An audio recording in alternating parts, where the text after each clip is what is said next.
So, what does your favorite color actually reveal about you? It's something we're surrounded by every single day, but we probably don't give it a second thought. Well, today we're diving deep into the fascinating world of color psychology to find out what that choice really says about who you are. Okay, so go ahead and think about your favorite color for a second.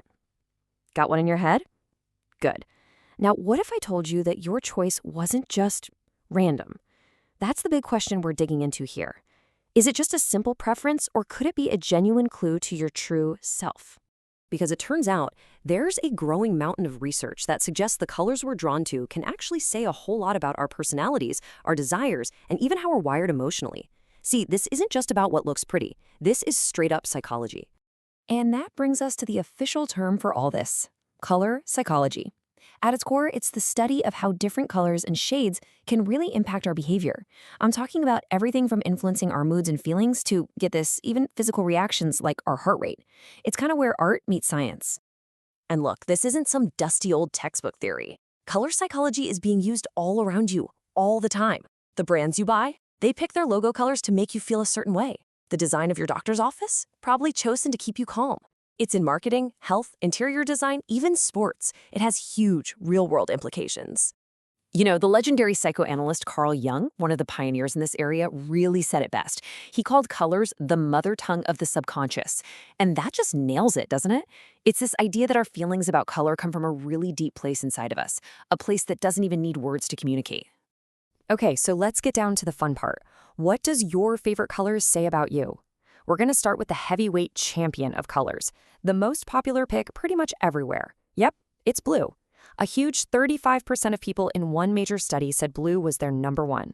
So if you're part of that big blue club, what's the deal? What does that choice say about you?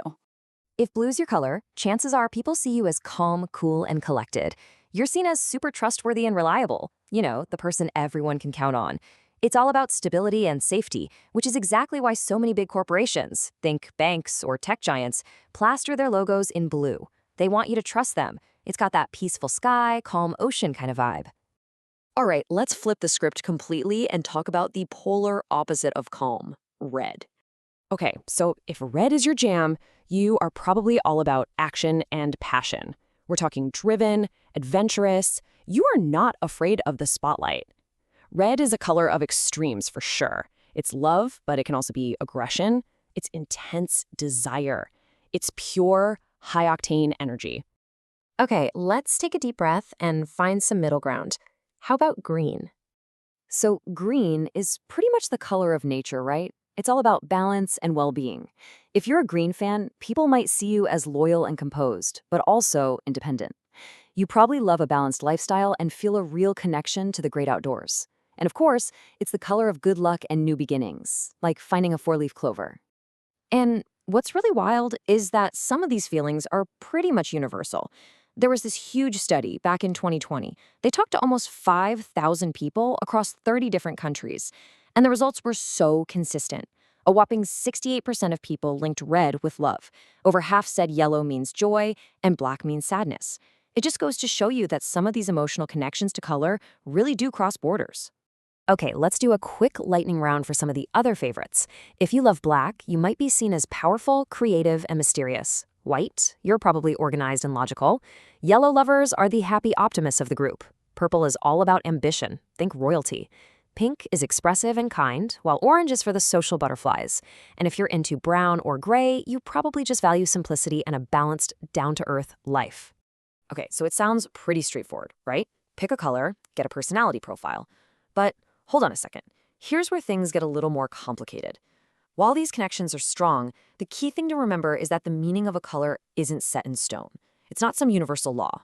Context. Context is absolutely everything. And this is the perfect example. Let's take the color white. In many Western cultures, we think of weddings, right? Purity, innocence, new beginnings. But in some Eastern cultures, white is the traditional color of mourning. It's associated with death. I mean, think about that for a second. The exact same color can mean birth in one place and death in another. That is a huge difference. So besides culture, what else is shaping our color preferences? Oh, a whole bunch of stuff. Your own personal memories and experiences, that's a big one. Your age matters too. Little kids tend to go for bright yellow, while adults often lean towards blue. Even things like your gender or literally the temperature of the room you're in can change what you like.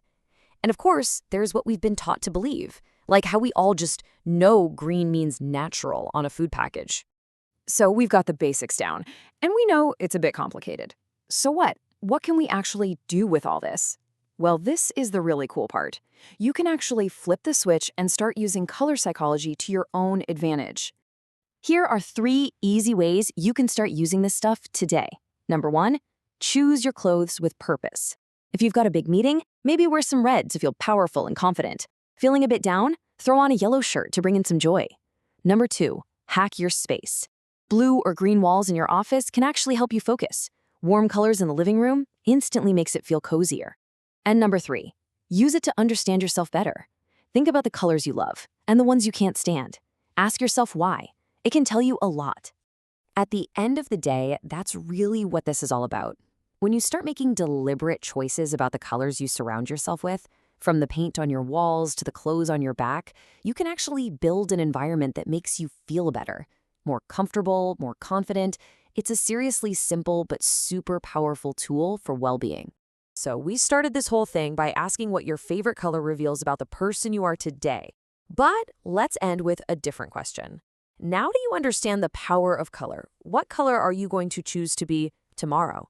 What will you put on to become the person you want to be? Something to think about. Thanks for tuning in.